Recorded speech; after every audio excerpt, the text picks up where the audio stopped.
There's really no pain, there is no sale. Bottom line, the fact is that not everyone is a true motivated seller. We got to make our best effort in converting as many leads into deals as possible, and a lot of it is timing. What's up, everybody? In this episode of The Real Deal, we're going to talk about the 8 steps to close more seller leads into contracts. You've heard it, you've said it, you probably are tired of hearing these. Salespeople blaming the leads, right? Blaming the leads. I want to share a story with you, Sam's story. Let's call her Sam. And this is, about a real life situation where we had a salesperson that we had to let go because their numbers were not working. And in hindsight 2020 and reflecting back, the reality is that it ultimately is our fault if good salespeople with good talent are not hitting their quota. Now, Sam came from a different background. She was transitioning into real estate from selling vacation packages, if I recall correctly. And this has been a minute. Obviously, the name is fake just to keep her anonymous. But bottom line is that I'm going to take you through 8 steps to help you, whether you're solo or whether you have a team, to help you turn more seller leads into actual contracts, into actual deals. The fact is that we cannot always blame the leads. It does cover one of the most important things that a lot of other real estate investors, wholesalers are just not aware of. And I want to make sure that you take action after you listen to this Real Deal episode so that hopefully it helps you get more deal flow. Now, with that said, make sure that you subscribe, like, and share your comments. Let me know what comments you have, and I'd love to cover those in future videos.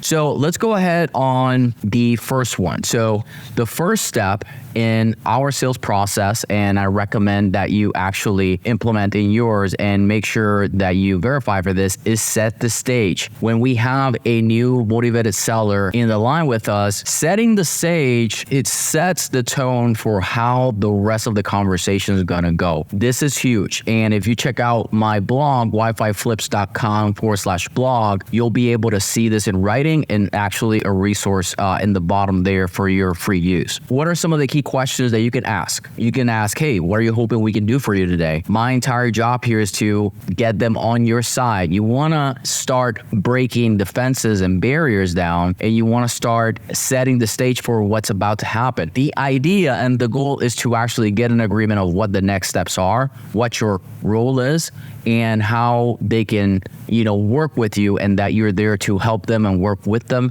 not against them. The second one is being clear that if there's really no pain, there is no sale. Bottom line, the fact is that not everyone is a true motivated seller, and we got to make our best effort, obviously in converting as many leads into deals as possible. But the fact is that not everybody is a motivated seller, and a lot of it is timing. Some people, depending on what sort of marketing strategy you have, they may be reaching out to you a little bit earlier on the process. Or for example, if you're cold calling and prospecting, that is a longer sales cycle. And so with that said, you want to make sure that you understand that if there's no pain, there's no sale. You have to know that so you can have candid and authentic conversations, not manipulative conversations. Really, if there's no pain to, that's driving them to take a discount for their house, they're probably not going to. You're not going to fool anybody, right? There has to be a driving force behind it. The third piece that I want to discuss is a defined timeline. A defined timeline.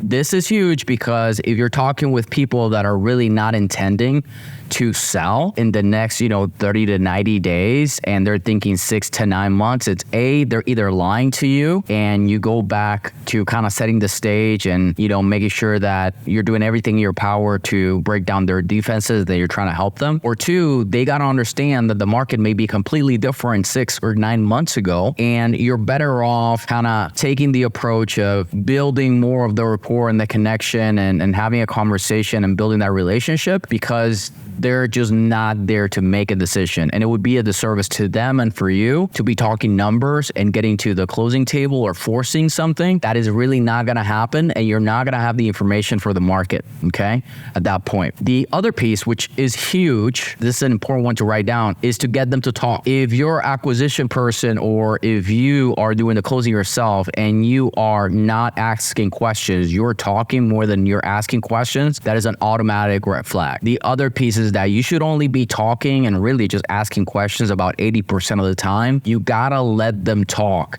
The more they talk, the more they'll believe in the conversation. If I tell you something, you're gonna be skeptical, you're gonna pass it through your own mental and emotional filters. But if you say something and I make you say something by asking you the right questions, it is gonna make a lot more sense and it's gonna be more believable because you have to believe yourself, right? Is your own words. If you're a salesperson that is just talking and jabbing away and how much knowledge they got and how much they know about the market, sellers don't care about that. The fact is that you gotta get them to talk. So audit your conversation so that you are only talking about 20% of the time. And when you do talk, it should be more about asking questions and digging deeper into the pain, into the factors than it is about, telling or stating facts, okay? You wanna be a consultant. You don't wanna be a pushy salesperson. Nobody likes salesy people, right? The other piece is around a 50K magical check. Point number 5 is all about, again, having them talk, but having them talk in their own words about the repairs of the house. What updates, what repairs? If I were to give you $30,000 to $50,000, Mr. Seller, to update or fix your house, what would you do with it? And they will tell you, all right? They will tell you to get it up to HGTV condition, shower condition. So the idea is not only to get them to talk, but also it's a different way to ask the question, okay? Then resetting the stage. Now, at this point, you're in point number 6 of the conversation, and you've been talking quite a bit, hopefully, if it's a true seller. You are pretty deep in the conversation. You don't want to get the conversation get veered off out of what the objective is to actually make a deal, right? Actually have a conversation about buying their house in this case. And so you gotta back up. You wanna reestablish what your purpose is as a consultant and that you're there to help them, kind of what the expectations or the next steps are. At this point, you have a reason, right? You have the pain, you have a timeline, you have an idea of condition, and obviously you mentioned kind of what your job is, which is to help them. With that said, you should have enough of a conversation to ask, okay, so what are you looking to get in your pocket after everything is said and done? That is very different than a sales price question,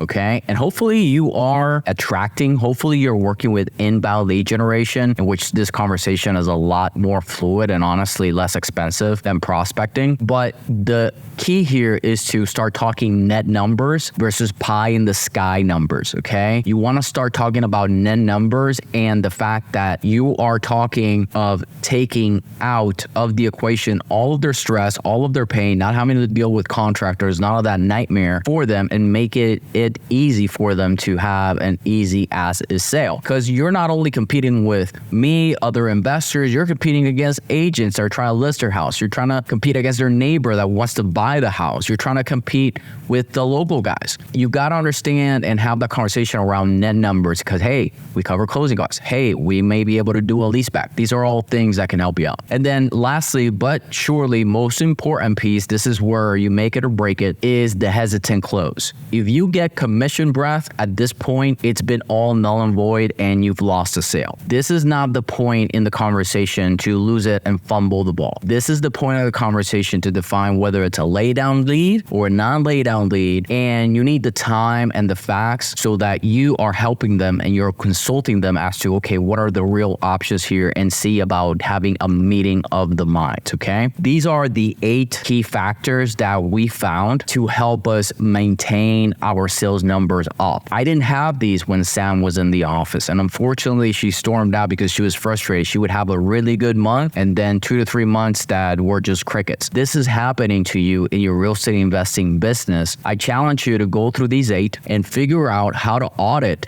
your rejected offers on the base of these 8, okay? And if you want some resources around that and see kind of a screenshot of how we do with ours, you can go to wi5flips.com/blog and you'll be able to see it in action. Again, thank you so much for listening in to this episode of the Real Deal Podcast. My name is Joel Aponte, your host. Feel free to subscribe and like and share. That's all we ask for to keep pushing the content and it being recommended to others. Until next episode, God bless.